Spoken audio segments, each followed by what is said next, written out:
lajengipun pagelaran kebukran Mataram dene ing ratri menika badhe anggelar pelampahan nenggih suminten edan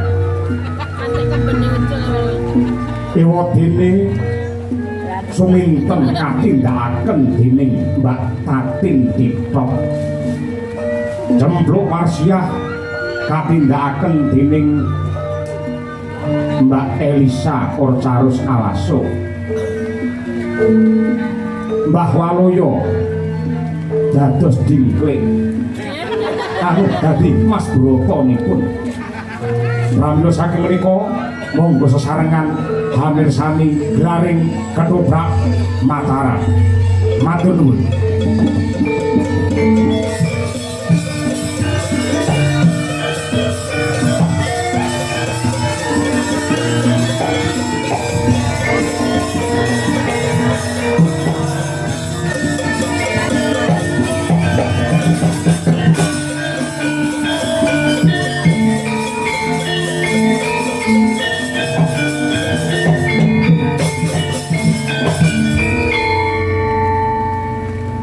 Sumini, Sumini.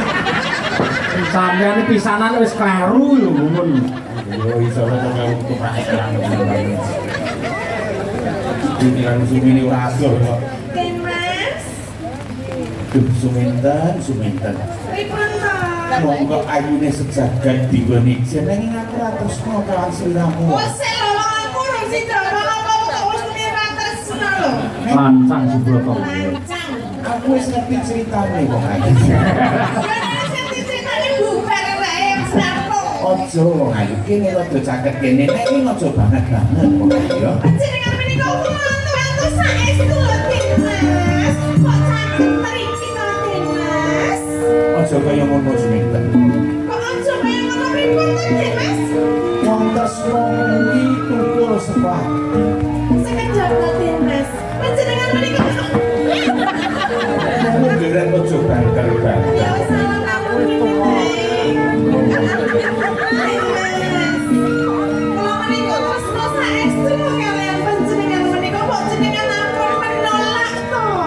Yo ngene Suminten yo. Aku kan sering nolak katresnamu bakal bisa. Nanging kawula yen to aku wis duwe pacangan sing kudu dadi garwaku. Kula menika mungkin kok kali jenengan luwih apik tinimbang pacangan jenengan iku lho. Apa rasane lagi nek le aku iki yo ayu. Nanging kok piye meneh aku wis duwe pacangan sing kudu dadi garwaku. Suminten, kowe sabar ya Suminten. Akeh priya sing bakal dadi sisianmu ya. Ning kula menika tresnanipun namung kaliyan panjenengan lho. Ati kula menika isinipun namung panjenengan Den Mas. Ojo ngeyel Suminten. Eman-eman ayu. Kula menika tresna kaliyan panjenengan. Saestu anane namung tresna kaliyan tresna. Sablon pas kukule lho. Ibu tak Ojo ndelok kene kok. Lah pripun ta? Ora kepiye-kepiye. Mas, panjenengan menika ibarat panganten. Ibarat panganan menika kula menika sampun sumawis ngenten lho. Panjenengan lajeng garing kemplok. Kene kok Mas. Ayo. Ayo. Arep piye? Aja kaya ngono ayo. Kok ket mame ojo. Ya kayumu ki ayu. Terus lha Tanya kok parang tak condro. Tenang, irumu wae miji timun. Kuwi biasane untu lho. iru kok misi timun lho. Ya, kamu blarak sempal. Pripat menika mbelal. Oh iya wong ayu yo. Aku ki pancen urung tau sing jenenge apa ya? Apa? Mok atine wanita dadi yen kurang sing gedhe pangaruh pangapuramu. Mas, Iya. jenenge wong wedok tresna kok ditampek iki mboten wedi dosa napa? Aku ora nampik. Nanging aku wis duwe pacangan. Ya padha karo kuwi jenenge nampek. Ya sebakan-bakan kok mesti cocok. Lah sae ngopo lho ora gelem iki? Wong ya bodine wis kaya ngene. Ayo yo ayo. Cemplek.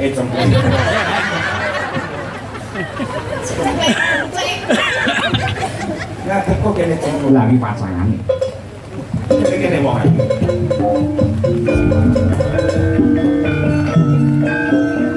Ketongane tek. Iki kok tak cilikan. Lah, terus wis gede. Coba sawangan. Iki pacanganku sing jenenge Cempluk Warsia. Kuwi ta jenenge cempluk. Padha-padha anak wari, anak warok. Terus nek umpamane dibandingke koyo gede aku lho. Umpamane jenenge mriko anjing sari, umpama kalih kula rasa dadak nganggo kasur tak kandhani. Tak omong iya, Lho. Aku ora mandang gede cilik lemu kuru, gede cilik. Sing kanggo yo men sepithik. Ngene yo kok. Kok bentar yo ning tanganmu kok mosok gelas kok rangkul. Ya kok. Anak gede cilik kok sing nganggo mes titik. Lah yo kok coba bentar mek mes sepithik sing kanggo tangan. Kudu kuwi mesti. Ya syukur nek, Dron. Kulo kene kuwi aja meneng wae wong ayu. Kuwi iki ngomong aku ki pacanganmu. Kuwi sapa to, Mas? Kuwi sapa? Terangno karo aku, nek tak genahke. Apa ora ngerti nek awak dhewe wis bakal dadi bojo? Isu. Aku omahmu. Ngerti ya? Aku wis dandani omahe Cempluk Warsia wis tak pasangi munyok ngombe. Punya ngombe iki apa? Munyok iki kerang ngombe mie wis tak pasangi keramik. Coba keramik lho. Terus umpama jenengan dadi bojoku ra ya ora masalah kok. Kok yo gede-gede aku, cantik-cantik aku. Kuwi lho mek kaya bintang kaya ngono lho. Se. Kamu sapa kok ngerti-ngerti kowe jaketan karo calon garwaku tulung tepakno sapa jenengku bunuhku kok ngerti. Iki cempluk kok ngendi ora tepang-tepang barangnya. Saking Cilacap. Kowe cemplok. Jen, Blosok kowe ora kenal karo aku. supo ih, wane nggon serta nggon sosial media yo ora nek atau ngerti ya. Yen kulo ngono HP. Ora yo. Sopo kowe sopo? Mengerti. Aku calon bojone Den Mas Broto. Lho piye to? Aduh, kok piye? Ya piye to jane dadi wong kok. Iki kena ager-ager.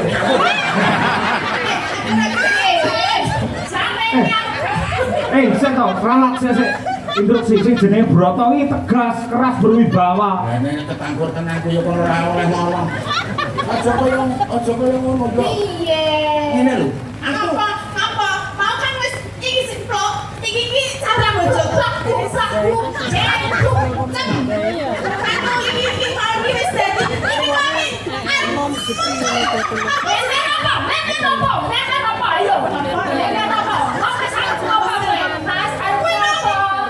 Kelambiku ngerti kelambiku suwek-suwek. Mergo dipaksa karo iki lho.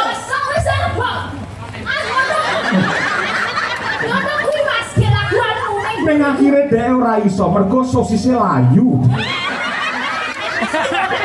Ngene lho, ngene aja do rebutan aku.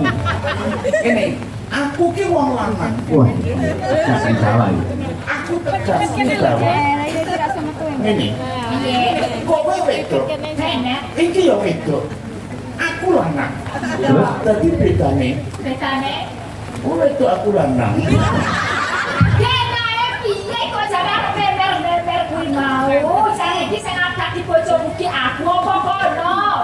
Wong lanang lah sampean-sampean. Nek muni seneng karo aku kok ya seneng karo kowe barang.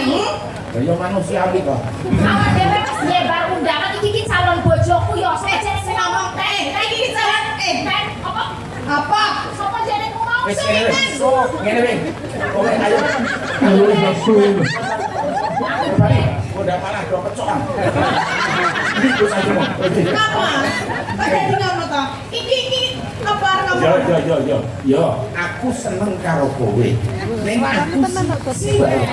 Aku njaluk laden ono siji iki penjalukku ya. Napa Den Mas? Tulung jupukno kembang kae tak nggone nyunduki sliramu wong akeh. Kembang. Iya. Kembang Den Mas. Ora ana liyane to Den Mas. Kamu.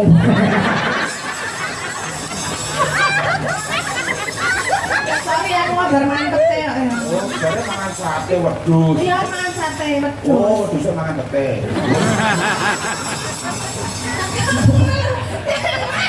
Jupukno.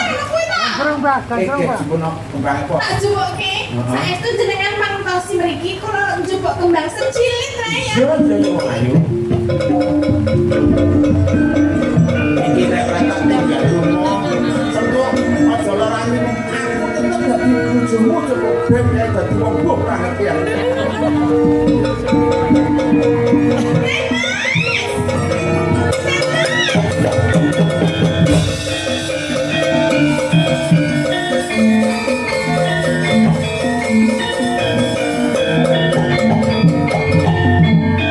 Kok malah dadi mlayu nang karo-karoan.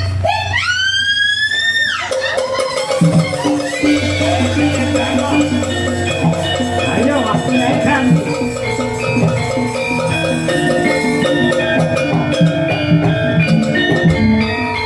Sipang. Tolong anakku. Malah pinter anakku pinter Ganti bakuan. Kowe dadi mbokne. Bapak, iki lho Pak, anakku iki lho Pak. Kenapa tesok layu-layu ke cara-cara kaya ngono kuwi karo tumbetes elokmu. Kenal opo, Dok? Boyo pocok kuwi. Sumekan kowe aja ngakak. Aja ngakak.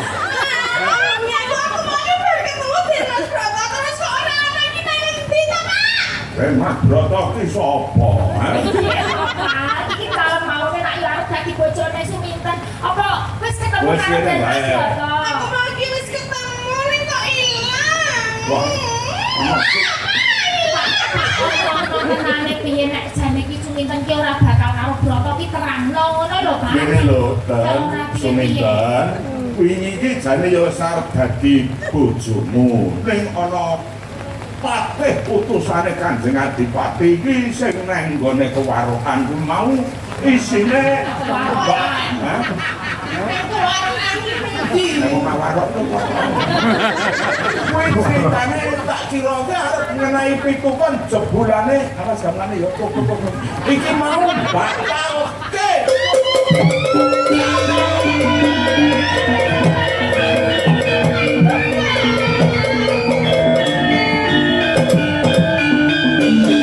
Jenenge cukup kaya ngono ora mesti ketemu saiki ya, Ta.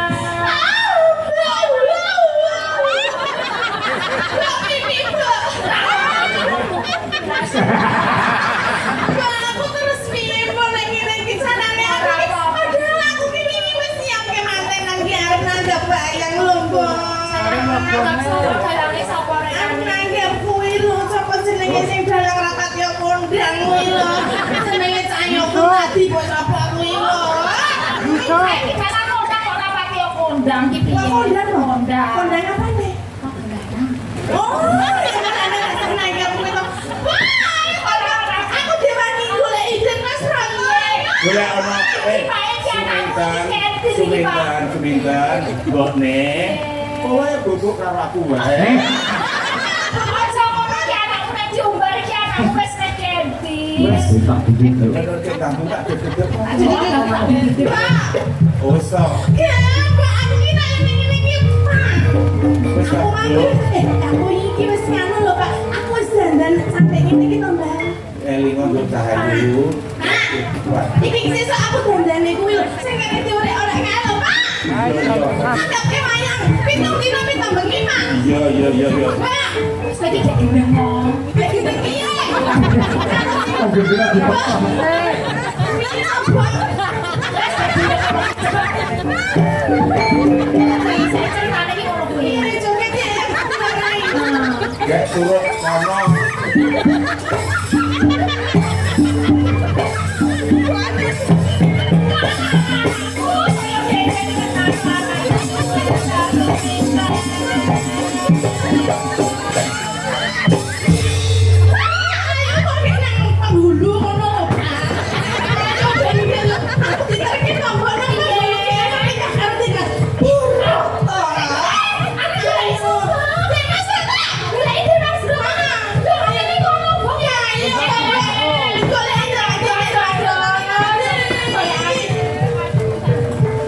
Dominton malah seredan.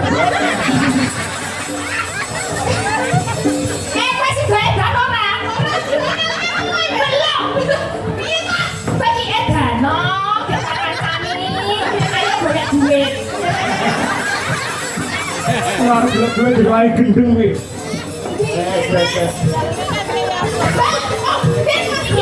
Den Mas Broto. Den Mas Broto, kula matur Panjenengan napa Den Mas Broto? Wis tak kekele ora apa-apa. Panjenengan napa Den Mas Broto? Broto palsu. Broto palsu, asline sinten? Den Mas, delok duwe. Asline Pak Trimo. Sedulur-sedulur, monggo do nyawer iki tak pakai ngene seminten nggih. Setuju? Wis kau layar Mas Dalang. Oh nggih. Ayo. Yo. Yo. Wis ditano. Iki go wadah duit.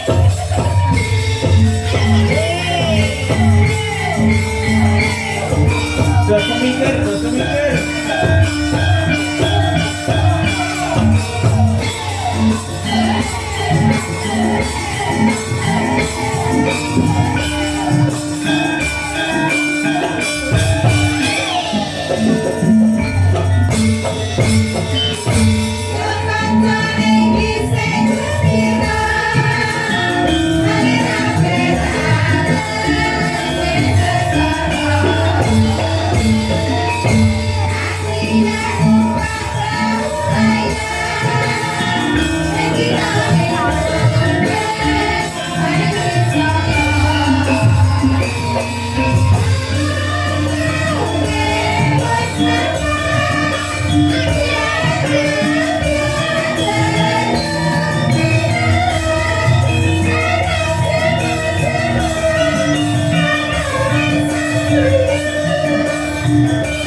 Ya. Iki wis mandek. Nek wis entuk kan digo-tugo bak gorene dipetari.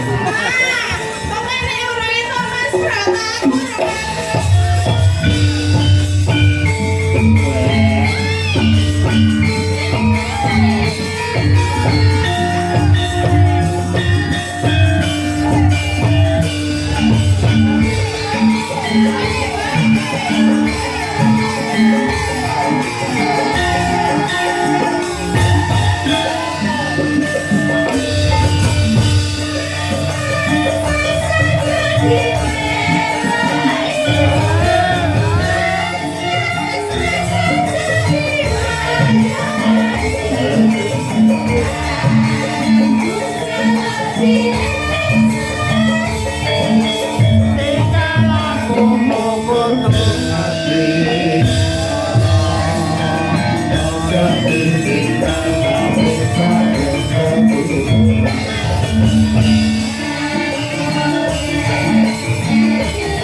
Orang dan tak paring usaha iki malah ngombro-ngombro gawe werake wong tuwa.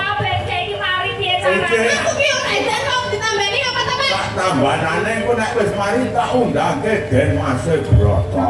Ya. Wis lho, Pak. wis menang wae tak ungkuli cethen melengkung pucuk iki mesti bakal mari sak nalika anakku Suminten Mario Suminten.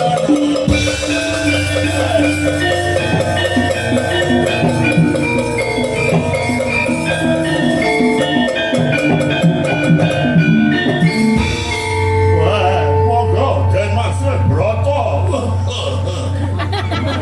Betul. Wonten menapa, Bapak? Anak kula pun mari. Ketok ayu dengan kudu tanggung jawab. Broto. Nalingaken kula inggih nderek menapa iki dados kersanipun Bapak Marlo. Kula ndobel boten menapa-menapa. Anu abdine Broto melu lho, dijak omong lho, abdine Broto. Brondol. Brondol barang. Brondol atine Broto. Yen to aku dauk sakloro niku nayogyane apa ora silang? Ora, yo wis. Apa iwang sulang? Dadak kaya setok tiket kae. Wes Pak, iki. Suminten kalawan sembrok kepiye wae wis dadi jatahmu kudu dadi bojoku sakara aja kuwatir. Nadyan kowe iki tak dobol tresnaku padha wong ayu. Aku Senin rene, Selasa rene, Rebo rene, Kamis rene, Jumat rene, Sabtu rene, Minggu brai ya. Puskesmas. Matur nuwun Mbak Waluyo, matur nuwun. Nggih. Mbak Tatin, Mbak Lisa saged istirahat rumiyin. Tetap ngaturaken selamat sukses untuk warga masyarakat ing Kalipancur, Ban Kerep ngalian Semarang. Semoga tetap mendapatkan barokah dari Allah Ta'ala. Ya. Ayo ngadep rono. Magito bareng, Nduk. Oh.